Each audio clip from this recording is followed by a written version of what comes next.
Hello student, तो आइए स्वागत करते हैं। क्लास 9 की भौतिकी की शुरुआत हो रही है यहाँ पे। तो देखिए, पहला चैप्टर जो हमारा है क्लास 9 में वो है विज्ञान एवं मापन। ठीक है, तो आइए हम लोग पढ़ते हैं उसको। सबसे पहले ये जानेंगे कि विज्ञान क्या है। तो प्रकृति के क्रमबद्ध एवं सुव्यवस्थित ज्ञान को विज्ञान कहते हैं। यहाँ पे लिखा भी हुआ, यानी प्रकृति में जो भी ज्ञान हम अर्जित कर रहे हैं क्रमबद्ध तरीके से और व्यवस्थित तरीके से, जो भी ज्ञान हमको अर्जित हो रहा है, जैसे आप देख सकते हो कि वर्षा का होना है ना, इंद्रधनुष का बनना, चाहे पेड़ पे फलों का लगना है ना, चाहे एक जीव का दूसरे बच्चे को जन्म देना, ये सब क्या है, प्रकृति में होने वाली घटनाएं हैं। और इन सब के बारे में जो जग जानकारी है, ज्ञान है, उसी ज्ञान को हम लोग क्या कहते हैं, विज्ञान कहते हैं। यानी कि जो प्रकृति में हो रही है उन घटनाओं को हम लोग विज्ञान कहते हैं, अगर उसकी जानकारी क्रमबद्ध तरीके से प्राप्त की जाए तो।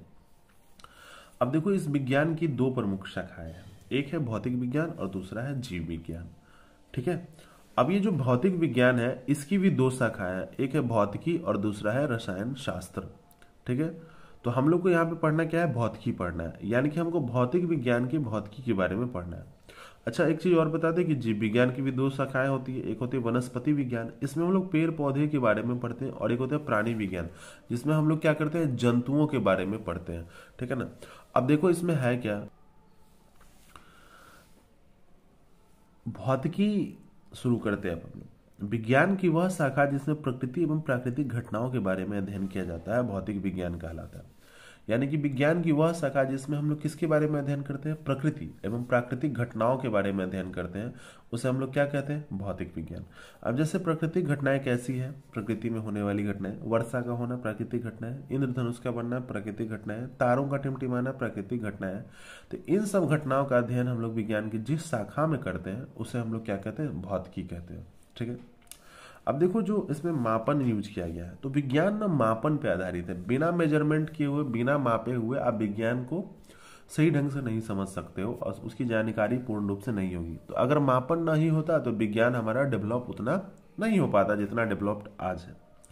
अब देखो क्या है इसमें, मात्रक, इसकी परिभाषा है ना जानना बहुत जरूरी। किसी भी राशि के मापन के लिए निश्चित किए गए मानक को उस राशि का मात्रक कहते हैं।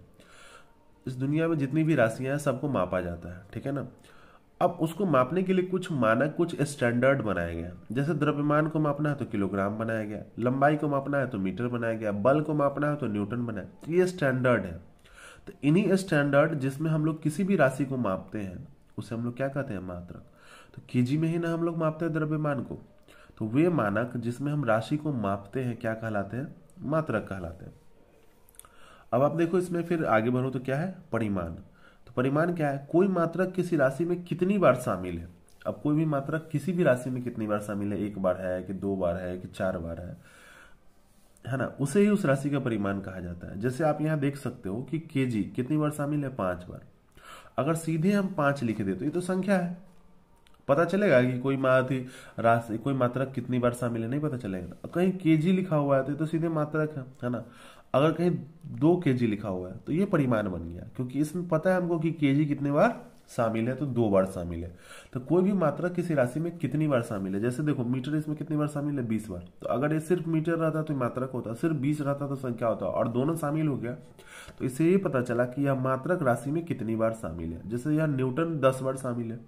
तो ये जो है ना, यही सब हमारा क्या कहलाता है, परिमाण कहलाता है। ठीक है, अब आगे बढ़ते हम लोग। देखिए क्या लिखा हुआ है, भौतिक राशियां। वैसी राशि, अभी राशियों की चर्चा हुई ना, तो राशियां से आगे कौन, भौतिक राशियां। वैसी राशियां जिसे मापा या तौला जा सके भौतिक राशियां कहलाती है। जैसे लंबाई है, द्रव्यमान है, समय है, बल है, आदि है। तो ये सारी क्या है, भौतिक राशियां। अब आप लोग के मन में एक ये भी आ सकती है कि अगर हम चावल लिख दें तो आप लोग तो कहोगे सर चावल भौतिक राशि है क्योंकि इसे तौला जाता है। हम चीनी लिख दे तो भी कहोगे आप भौतिक राशि है क्योंकि चीनी को, है ना, आप चावल और चीनी को तौल नहीं सकते हैं, है ना। चावल और चीनी को आप तौल नहीं सकते हैं। चावल के द्रव्यमान को तौला जाता है। जैसे हम अगर बताएं कि कोई अगर 1 केजी चावल लिया है और कोई ½ केजी चावल लिया, आधा किलो चावल लिया है, तो दोनों का पैसा सेम होगा क्या, नहीं होगा। क्यों, क्योंकि वहां पैसा द्रव्यमान क्या दिया जाता है, चावल का नहीं दिया जा रहा है। ठीक है, अगर चावल से पैसा होता तो दोनों का सेम होता। यानी कि हम तौल किसको रहे थे, द्रव्यमान को, ना कि चावल को। चीनी को भी नहीं तौल रहे थे, चीनी के द्रव्यमान को हम लोग तौल रहे थे। जैसे अब ईमानदारी को हम लोग क्या तौल सकते हैं, माप सकते हैं? नहीं तौल सकते हैं। नहीं तौल सकते हैं तो ये भौतिक राशि नहीं है, ये भी भौतिक राशि नहीं है, और ये भी भौतिक राशि नहीं है ना। तो आप ये देख सकते हो कि भौतिक राशि कौन है जिसे मापा या तौला जा सकता है। जैसे हम कहें कि सोनू को मापा जा सकता है, नहीं, सोनू की लंबाई को मापा जा सकता है, सोनू को नहीं मापा जा सकता है। उसी तरह से प्रकाश, प्रकाश भी भौतिक राशि हमारा नहीं है। क्यों नहीं है प्रकाश भौतिक राशि? क्योंकि प्रकाश की तीव्रता को माप सकते हैं, प्रकाश के तरंग दैर्घ्य को माप सकते हैं, प्रकाश के वेग को मापा जा सकता है, प्रकाश को नहीं मापा जा सकता।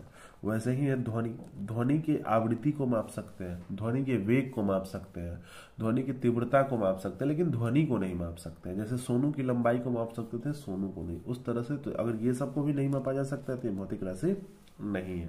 हाँ, समय भौतिक राशि है क्योंकि समय को मापा जाता है। बल भौतिक राशि है क्योंकि बल को मापते हैं। द्रव्यमान भौतिक राशि है, अभी देखा ना चावल चीनी का द्रव्यमान। लंबाई भौतिक राशि है क्योंकि लंबाई को मीटर में मापा जाता है। ठीक है, तो आप उम्मीद करते हैं कि भौतिक राशि अच्छे से समझ गए होंगे। तो आगे बढ़ते हैं हम लोग, है ना, और इसमें देखते हैं कि क्या है। तो आगे आप देखोगे कि ये दो प्रकार की होती है भौतिक राशियां। एक होती है आधारी राशियां, इसको हम लोग मूल राशियां भी कहते हैं, अंग्रेजी में बेसिक फिजिकल क्वांटिटी। वैसी भौतिक राशियां जो किसी भी अन्य राशि पर निर्भर नहीं करती, वो आधारी राशि कहलाती है। अब कुछ वैसी भौतिक राशियां हैं जो किसी दूसरे राशि पे, यानी यहाँ तक कि वो दूसरे तो छोड़ दीजिए, भौतिक राशि पर भी निर्भर नहीं करती है ना। उसे क्या कहते हैं हम लोग? आधारी राशि कहते हैं। यानी वो खुद में अकेले ही परफेक्ट है, उसको दूसरे की आवश्यकता नहीं है। जैसे लंबाई है, द्रव्यमान है, समय है ना। तो ये ऐसे हम राशियां हैं, लेकिन इनकी संख्या बहुत ज्यादा नहीं है। ये केवल कितने हैं? 7 है। यही 7 जो राशियां हैं, ये क्या है ना कि भौतिक राशियां, ये सातों राशियां किसी दूसरे पे बिल्कुल ही निर्भर नहीं, ये आपस में भी एक दूसरे पे निर्भर नहीं करती है। ठीक है, अब देखिए यहाँ पे क्या लिखा हुआ? व्युत्पन्न राशियां। वैसी भौतिक राशियां जो आधारी राशियों पर निर्भर करती है, व्युत्पन्न राशियां कहलाती है। अब वो व्युत्पन्न राशि कौन है? जो ये राशियां जो इस सातों आधारी पर निर्भर करती है। जैसे आप देख लो क्षेत्रफल लिखा हुआ है ना, तो क्षेत्रफल का फॉर्मूला क्या होता है? लंबाई अगुणे चौड़ाई। चौड़ाई भी एक प्रकार का लंबाई है, तो ये लंबाई पर निर्भर किया कि नहीं? देखो लंबाई से। बल, बल बराबर क्या होता है? द्रव्यमान मास गुणे त्वरण। द्रव्यमान, द्रव्यमान पे निर्भर किया कि नहीं किया इस पे, है ना। कार्य देख लो, वर्क, डब्ल्यू बराबर फोर्स। विस्थापन, विस्थापन क्या होता है? दूरी। लंबाई तो हुआ ना, अगर आप एक जगह से दूसरी जगह तो लंबाई चले ना। देखो यहाँ पे कार्य लंबाई पे निर्भर किया कि नहीं किया। यानी कि जितने भी व्युत्पन्न राशियां है वो किस पर निर्भर करती है? आधारी राशियों पर निर्भर करती है। जैसे आप वेग देख लो, वेग भी एक व्युत्पन्न राशि है। तो वेग बराबर क्या होता है? दूरी बटा समय, है ना। तो इस समय कौन सी राशि है? समय कौन सी राशि है? तो आप देखो समय कौन सी राशि है? तो आधारी राशि है। यानी कि वेग भी किस पर निर्भर किया? आधारी राशि।